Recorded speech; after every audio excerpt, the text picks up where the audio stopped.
how the heck did I get here? The only one not naked at the Nebraska Storytelling Festival. Oh my goodness. For sure. Another one of my terms.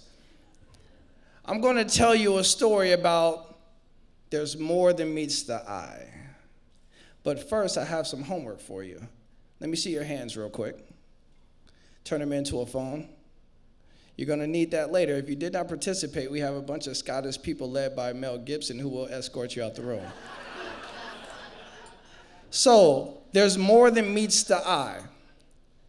February 6, 2013, for some background. I was being escorted by Omaha's finest in the backseat of a squadron car on the way to the county jail.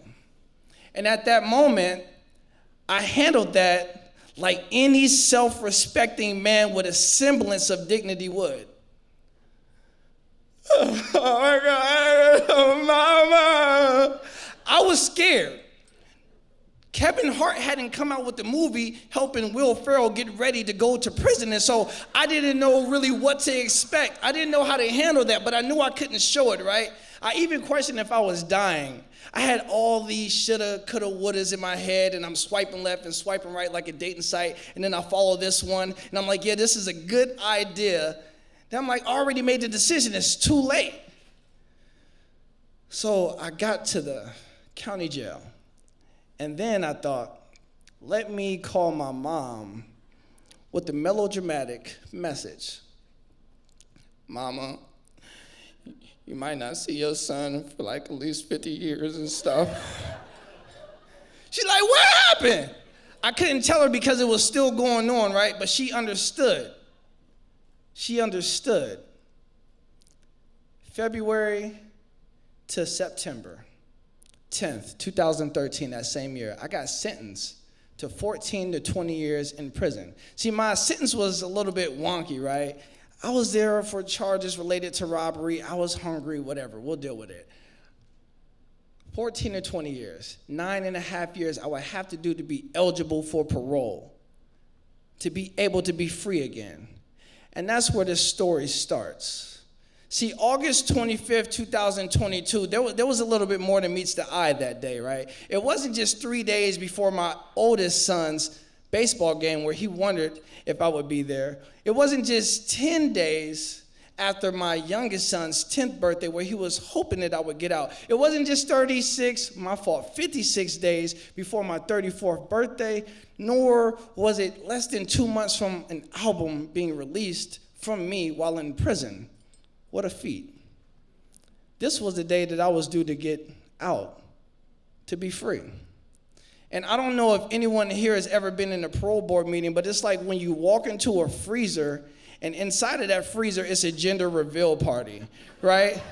Like you all know why you're there, and it's either you're gonna get this answer or that answer, and there's only a certain amount of people who know what the answer is.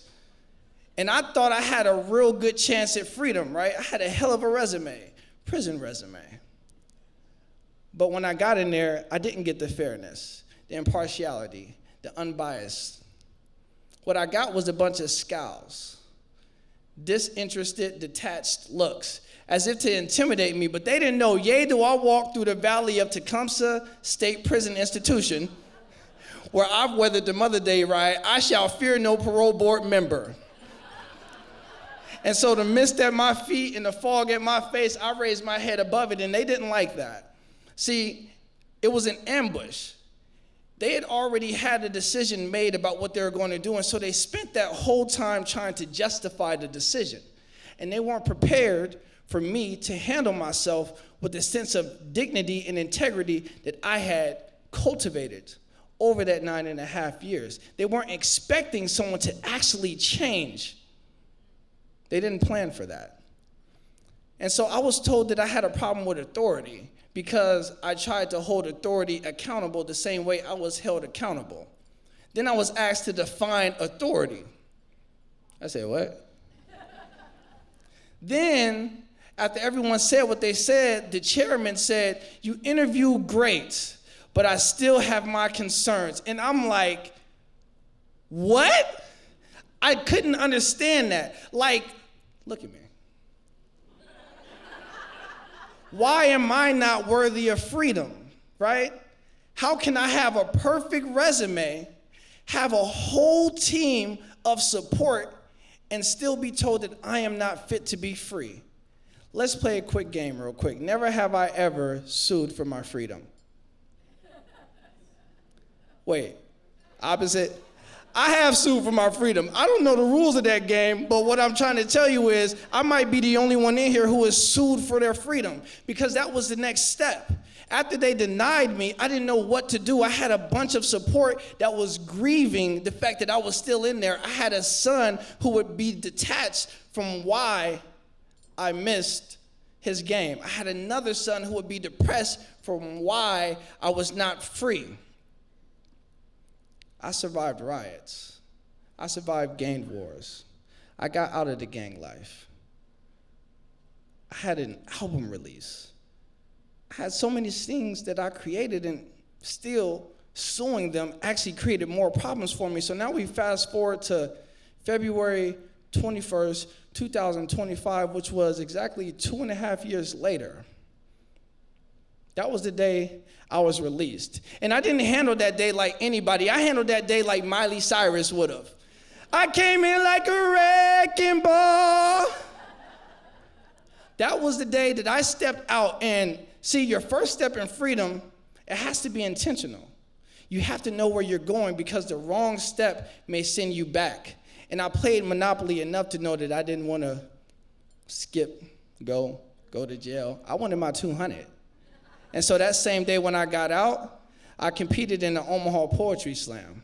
And out of the top 4, I was number 2. A month later, I actually won the Poetry Slam, but because of 3 seconds, I had a problem with time. The next up won. But then after that, I met Jewel Rogers, the state poet, and she invited me on the inaugural poetry excursion to New York. And so I not only got to be like Alicia Keys in New York. I can't sing. Don't get on me like that, right? But I was in the subways. I was through all the boroughs. I'm like, I just got out of prison, serving 12 years, 15 days. 4,395 new horizons, 144 and a half new moons, 113,940,260 breaths in one spot. I knew myself. And I went to not only speak and perform at a gala, not only get recruited by Nebraska Writers Collective to be a part of their organization, to go back into prison to help the people right where I came from. Like, that's a hell of a turnaround. Like, I also kind of created my own LLC, and I got selected to the Nebraska Storytelling Festival. And I was told that the theme was about being lost and found, and the festival was 2 days after my 37th birthday. And I was like, oh my God, there's so many signs. And I thought back, May 30th, when I was done with parole, I saw the chairman. I said, how you doing? She says, hello. I said, I'm doing good. She's like, that's great. I said, you know, I just got off of parole today. She's like, oh, that's great. I said, it's been a long journey. She was the one who never gave me my vote to be released. Not at any point in time. 3 different times when I saw them. And so that phone I told y'all about, I want y'all to bring that up. 8 months I've been free. I want y'all to call the parole board and say, hey, yo, I met WayofLife. I just want to let you know, I know we're not all perfect, but I'm just going to drop a little jewels for you, because he's not the only one out here doing what he's doing. There's more than meets the eye. Thank you.